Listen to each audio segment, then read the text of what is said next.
Παναγία, δέστημα.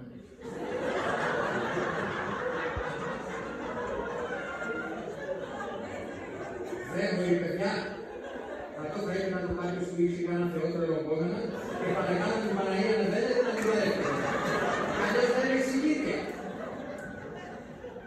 Ξέρω όταν παίρνει τα σάτια να πίνει πολύ νερό. Να πίνει νερό. Ήρθα να σου παίρνει χέρες. Δεν πατάει. Τι έπρεπε στο νερό. Να μάθω τι να μάθω. Πήρα ένα διάκρινα και μισά του στο λαιμό.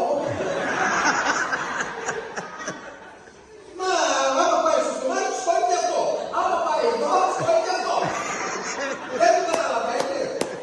Δεν ακούνε παιδιά. Δεν ακούνε. Θυμήστε την εκείνο το Μινέρβα που είχε δύο τρυπία και έναν απαντάκι το αναπακί. Μάνα με, είναι τα τρυπία παντρέσανε. Καλέ θα φεύγει και πού θα πάει. Εκείνο άμα λελατάρεις δεν θέλει πάμε κι εμείς Θεού πρόσωπον. Άρθανε πλώσα στον καναπέγγετε. Απλά θέλω να εξετάσω τον οργανισμό σας. Άρα πέρα το κέφι. Εκλώστα μετά από μερικά ημέρες. Εδώ κάτω εκεί. Μα αυτό είναι άδειο είναι. Τώρα αυτά δεν γιατρέ. Άδειο, τώρα. Πολέμησα με το ένα το χέρ. Πολέμησα και με το αριστερό, λέω μήπως... Βρε και με τα δίνουν τα χέρια, να μου την... Κούιξα την Παρθένα.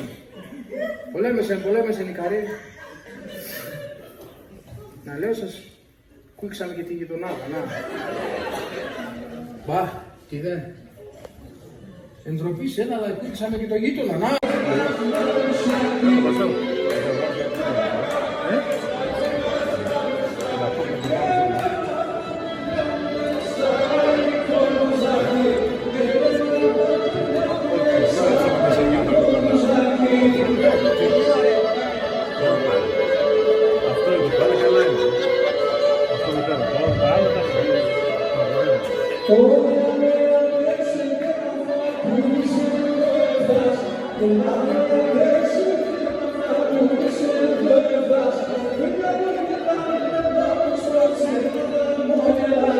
You